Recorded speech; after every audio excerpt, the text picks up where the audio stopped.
I meant Avengers, you fucking dickbags. Ooh, the Toxic Avenger movies are on here. Those are fun.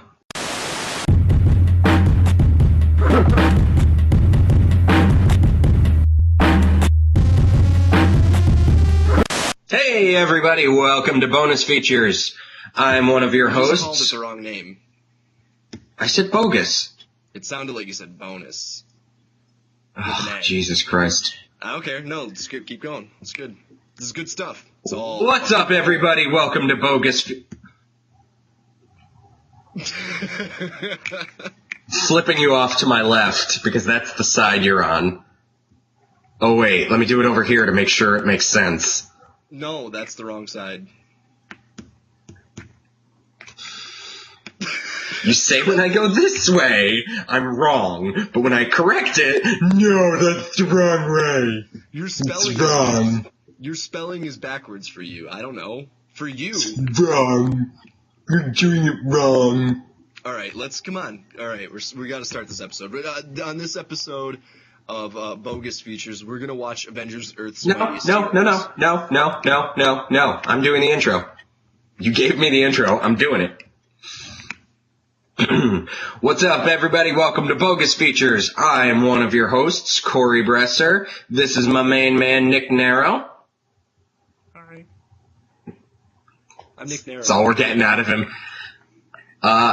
What this is if you're not familiar, if you haven't watched our other stuff, first off, go to the description and click on the links, or just listen for 5 more seconds.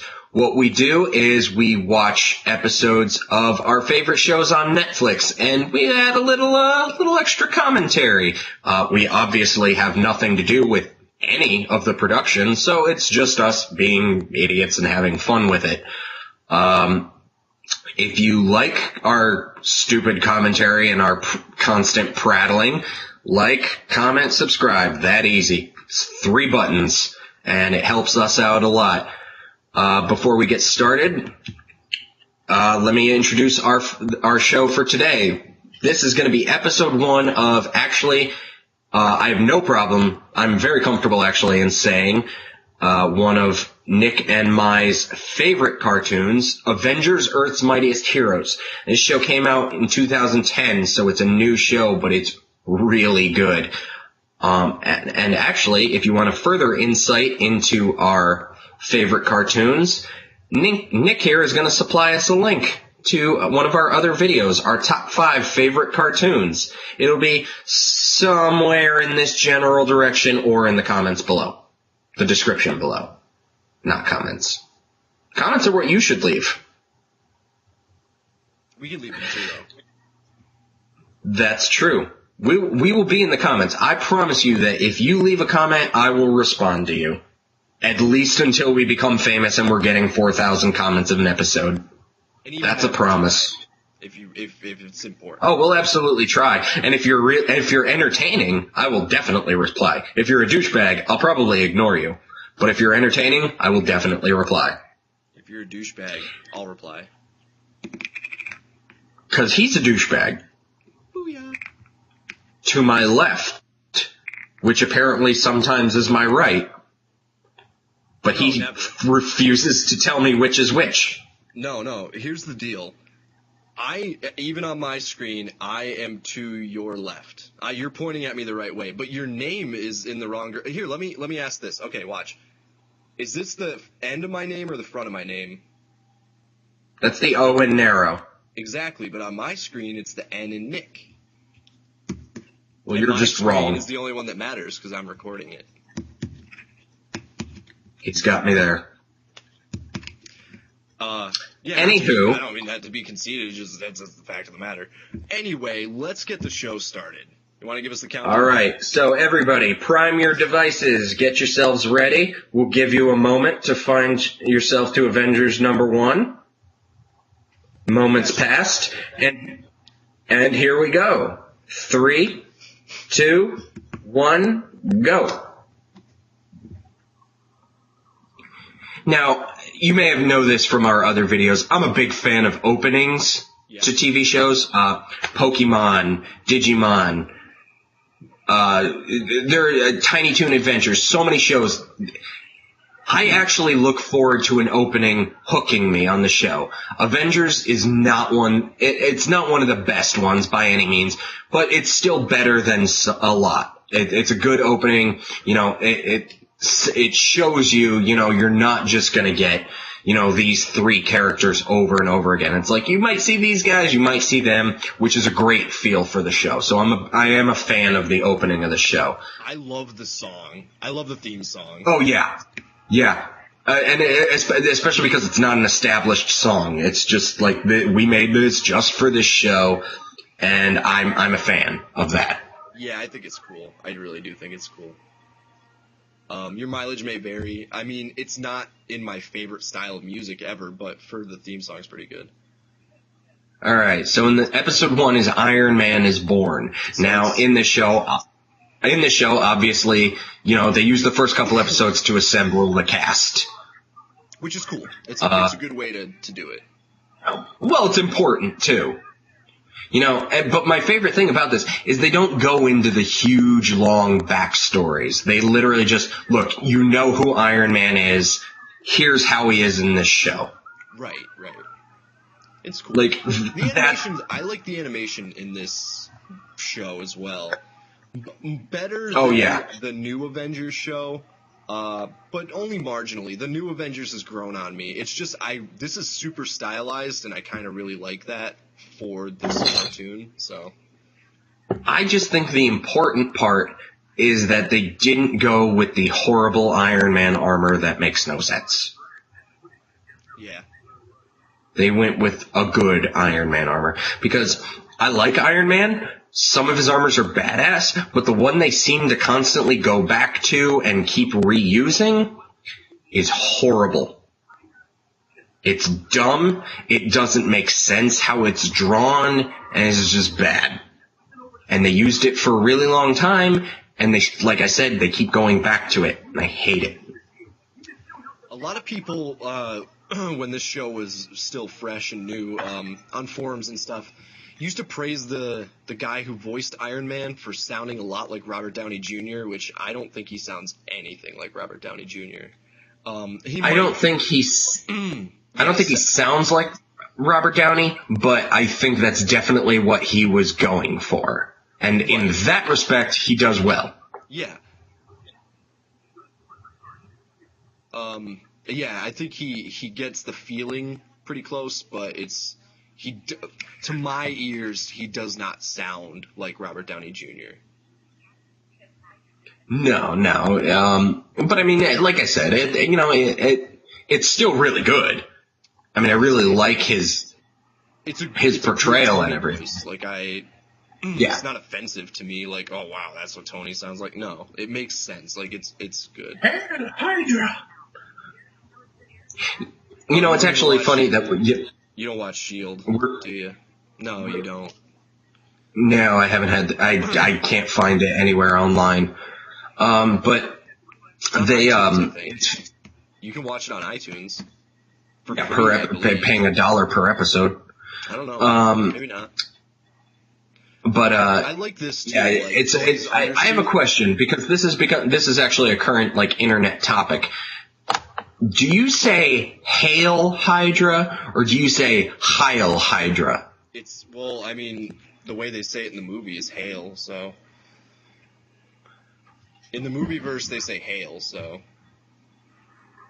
I say Hail because that's, there are comics that are Hail Hydra, and it flat out says Hail. There are characters who say Heil Hydra, but those are German characters. So I think it depends on the character, I suppose, but. Yeah, I say Hail. There are some people, though, who are swearing by Heil, and it's annoying to me, frankly. Are these S.H.I.E.L.D. agents? I'm not sure. So. They're blue. I would too. By the way, the Unibeam, 100% inspired by a video game. 100%. That thing, the Unibeam did not exist until Marvel vs. Capcom. And I love that. I love that a video game thing became basically canon. I love that they're all just standing around not firing at Iron Man. He just destroyed their giant robot and nobody's shooting at him. Yeah, he just destroyed their giant robot. I wouldn't shoot at him either. I have a rocket launcher. I guess I should shoot at Iron Man. Yeah, no. If I just watched a guy blow up a giant robot and I had a freaking pistol or a rifle, I'd be like, yeah, nope, you win. I'm out. I'm out, dude. You win. Take me. Arrest me. I'm not with these guys. I've been brainwashed. That's why you wouldn't be a Hydra soldier in the first place. I could be. I could be a Hydra agent. Come here, give me a hug. I'll whisper Hail Hydra in your ear. Hail Hydra. Hail Hydra. If you haven't seen Winter Soldier... That's the only... First off, if you haven't seen Winter Soldier, you were depriving yourselves of a fantastic movie, but you also didn't get that reference. I've seen it twice now, and I would love to see it like 20 more times if I could afford to see it that many times. I'll probably see it. I plan on seeing it at least once more. I'd like to see it probably 3 times in theaters. I saw it once already, obviously. So good. It's pushing that line there where it might be their best movie. I personally think it is. I said when that movie was coming out that it was going to be every bit as good, if not better, than the original Iron Man, which I think still, so far, holds the title of best movie. Avengers is great, but I think the original Iron Man is their best right now, but Winter Soldier might take that throne. So good. It's considered the best. It lays solely on the shoulders of Robert Downey Jr.'s performance.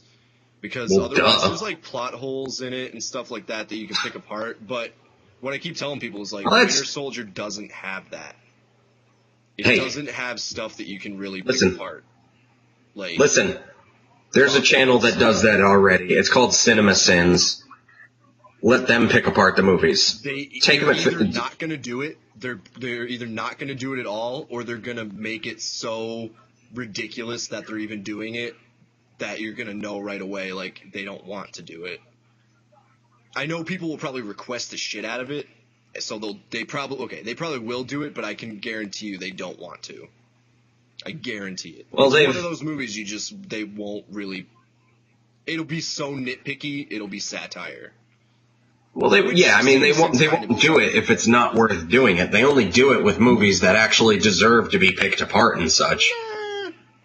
They've even said, like, I watched a couple recently where it's just like, we didn't even really want to do this one, but you requested it so much, and we're just nitpicking the crap out of it for no reason. They said that about the Avengers. They did the Avengers, and they were like, we're just nitpicking at this point. Fair play. And I feel like they'll do that same thing with Captain America. The Winter Soldier. The one complaint, and this is a constant complaint I have with the Marvel Cinematic Universe, is the characters who are, like, in the comics, it's like they're no big deal, but then it's like they make them into a big deal just because, oh, well, we got this big name actor or actress to do this character, we're going to turn them into something like Pepper Potts. Pepper Potts is a big part to Tony Stark, but she wasn't a love interest. I mean, she is actually supposed to be with Happy Hogan, which is, Jon Favreau.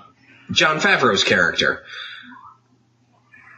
So it's like the whole, her and Tony Stark thing. It's like, nope, that's just wrong. Like it is just wrong. But hey, we paid Gwyneth Paltrow all this money to be this character, so she's now a big deal. Yeah. I don't know if I said this to you at all, and again, this isn't my idea. I read it in a review, and it struck a chord with me because it was very true. One of the things that I think made Avengers really good, and Captain America specifically, was that both of them lack a storyline about a love interest, like a subplot. There's no love Which interest two? plot. The Avengers and Cap, Winter Soldier. Oh, okay. I mean, in the Avengers, there's very little of Pepper Potts. It's not really a big deal. You can't even call it a subplot. But, I mean, they make mention of him calling her right before he goes into space or whatever, but fine. Mm-hmm. And then in the Winter Soldier, there's obviously some... It's a joke in Winter Soldier. Right. It's a running gag. They call back to Peggy, Peggy True. Carter and stuff. But again... It's more like... And they also introduced Agent 13. Right, but again, none of it... But that's a setup for the future. Right, and there's zero plot based on, like, Steve and Natasha, like, are they secretly in love? Or, like, there's just not covered or cared about. It's not relevant to the character work that they're trying to do, or the plot, so it just doesn't happen. And I think that helps it feel like less cluttered and more focused and streamlined, which is great. Mm-hmm. So that's cool. Because, like, Iron Man had the love interest thing and Thor had the love interest thing, and it's been integral in both Thor movies. Right. Which is cool because, like, I mean, for a movie that's, like, about gods beating the shit out of other godly creatures and stuff, like, I think girls respond more to Thor because of the love interest thing and also because Chris Hemsworth is a beautiful man. I was gonna say, I'm sure that has nothing to do with it. Right, so... If you would fuck Chris Hemsworth, leave a comment. But that, I mean, it makes sense, too, because that's a big thing for Thor in the comics is the Jane Foster relationship, and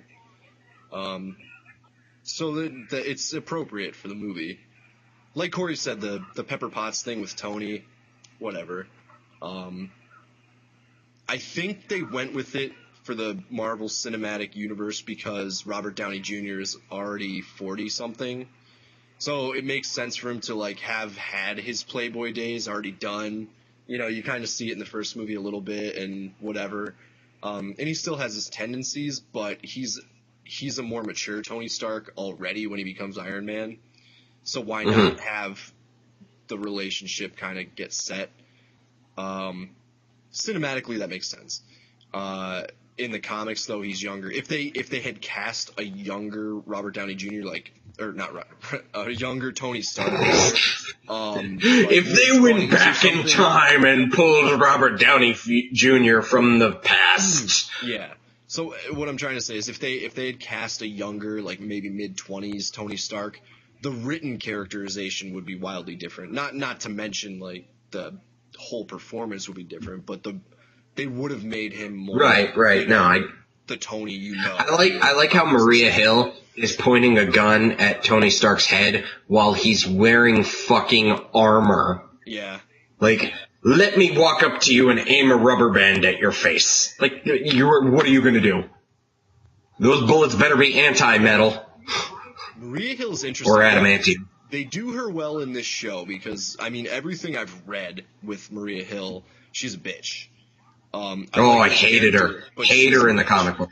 Hate her in the comic books. Colby Smulders, that's her name, right? Colby Smulders. Who plays her in the movies? Yeah. I think so. I'm checking now. She's good for now. I mean, not for now. I think she was a good pick for Maria Hill. I could, like, physically at least, and she's a good actress. But they haven't done enough with her yet. She's good at doing the kind of straight-laced stuff that she needs to do. I would like to see her become more like this, like more aggressive and no nonsense. For like sure. Ready to take over. Really, yeah. Which could happen, as they move forward, and I hope they do. But there's nothing. Yeah, to Kobe make me think that they're Smulders. not going to do justice to all of the characters that they've introduced. Well, or I mean, yet to introduce, the cinematic universe, they're already laying all the groundwork to really expand the cinematic universe. I mean, I don't think there's any argument that at some point Chris Evans is going to die, and they're going to do Bucky Cap. They're going to do the death of Captain America into Bucky Cap, which I know you're super excited for. Yeah. Because that'll also probably bring him back in the comic books. Yeah. That's one thing I'm not a huge fan of. I'm not too crazy when they match up the comics and the movies. I get why they do it. It makes 100% sense. I'm just saying, leave Nick Fury white. No, I don't. I don't honestly. I don't really care about it, but at the same time, it's like it's not necessary to change him. They're just doing it for the sake of doing it. Here's my stance on that. Another thing is when they inevitably, it seems inevitable that in the movieverse they will do Bucky Cap. I'm sure when they do that, Bucky will once again be Captain America for one reason or another. It's like, that's not necessary. He's already established in the comics. Everybody loves it. And especially with a thing like that, you're just gonna reverse it in a few years anyway. Steve Rogers will not go away forever. It's a simple fact. In the movies, he might, though. In the movies, he might. In the comics, he will not. No, but Steve Rogers will be back. The thing is, it was a cool and well written storyline. Like, it made sense. It was very interesting, and it did a lot of character stuff for Bucky. While they took those SHIELD logos on their uniforms look horrible, by the way. Yeah, they're pretty bad. Like, they look stupid. But I want to go back to what you were saying about making Nick Fury white or whatever. But my opinion on the race thing is really, I don't care as long as the actor is good for the role. Doesn't really. Oh no, absolutely. I was talking purely from the comics. Right, but if it's a stunt, like so much of it is, then why? But I'm not the kind of guy who's like, just why bother? White character's white. Like, Michael Clark Duncan was the best pick for Kingpin in the. Oh my God! Absolutely. Michael Clark Duncan was an amazing Kingpin, and he was the only choice. No, he was the only choice, but he was also friggin' awesome. Right. So that's what I mean. Like, I don't care. I have no problem with it at all. I don't need to see myself represented. You know, like, if they made Captain America black, I still probably would have loved the movies because they would have picked somebody good who could have pulled the role off. I don't need to see myself in every character to relate to them or feel good about them. Right, no, I mean, I'm not saying I have a problem with it. Samuel L. Jackson plays a fantastic Nick Fury, and, Black Nick Fury in the Ultimate Universe was awesome. It was great. I'm just saying, in 616, the Marvel main universe, there's not really a reason why to do it. They're just doing it to sync it up with the movies and for the sake of doing it. But they don't need to do it, they're just doing it. In the 616, though, it's not like they just changed him. There's two Nick Furies. No, I know. I get it. But I get it. And they did. They did do it well. It's just that, I don't know. I know. Here's the thing, Nick Fury is badass, though. Comics are doing well right now, and the movies are obviously doing gangbusters, and they both weigh on each other. So it was inevitable that it was going to happen. And the fact that they did it well and didn't just go, well, I'm just changing it, so suck it. Like, it shows that they care enough to at least try, and put some effort. Yeah. into it. So Baron Strucker, a character that was just introduced into the movieverse. Yeah, that was cool. I'm excited for that. I'm excited to see him get really played up. I'm kind of curious what kind of a role he's gonna play. Will he be in Avengers 2? Or will they delay it more? He's gotta be. Yeah, but keep in mind, Avengers 2 already has a title, Age of Ultron.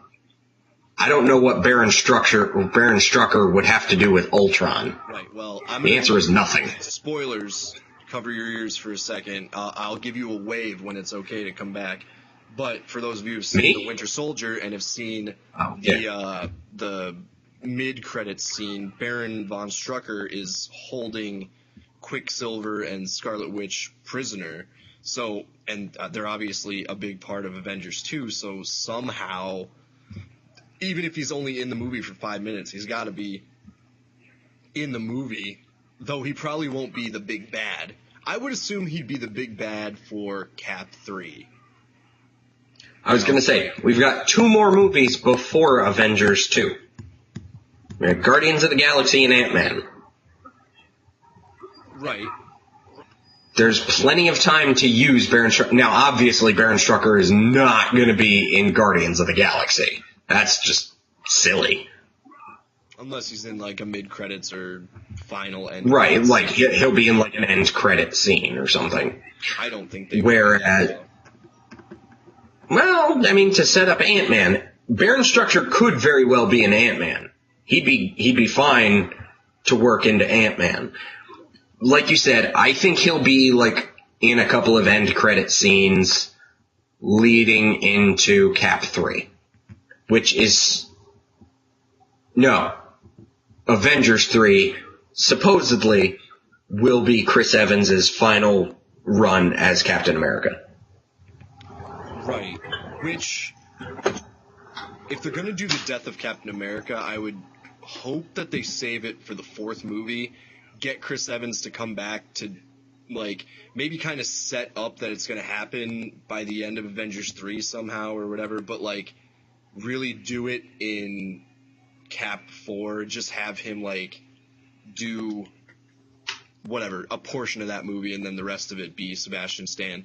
Anyway, we've come to the end of this episode, Avengers Earth's We talked a lot about things that are happening in Marvel universes, movieverse, comicverse, whatever. This is a conversational show. I mean, we're going to go off topic a lot. Yeah. Hopefully it was entertaining for you guys. If it's not, if you think we were douchebags and you hate us forever and we should die, leave a comment letting us know that. Or you can message me at GameLord. That's at GAME_LORD. Or you can message him on Twitter at... Shut up.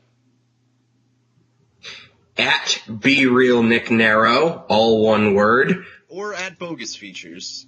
Figure out how to spell You can get either of us. You can get either of us at Bogus Features. And if you have if you do have a suggestion for a show you think we should watch, a show you think our sense of humor would be good for, leave it in the comment below, message one of us on Twitter. You want to see more of what we got to offer? Check the description below. We'll leave a link to our other videos. In the meantime, hope you guys enjoyed Avengers. We'll see you for the next episode. Later, guys.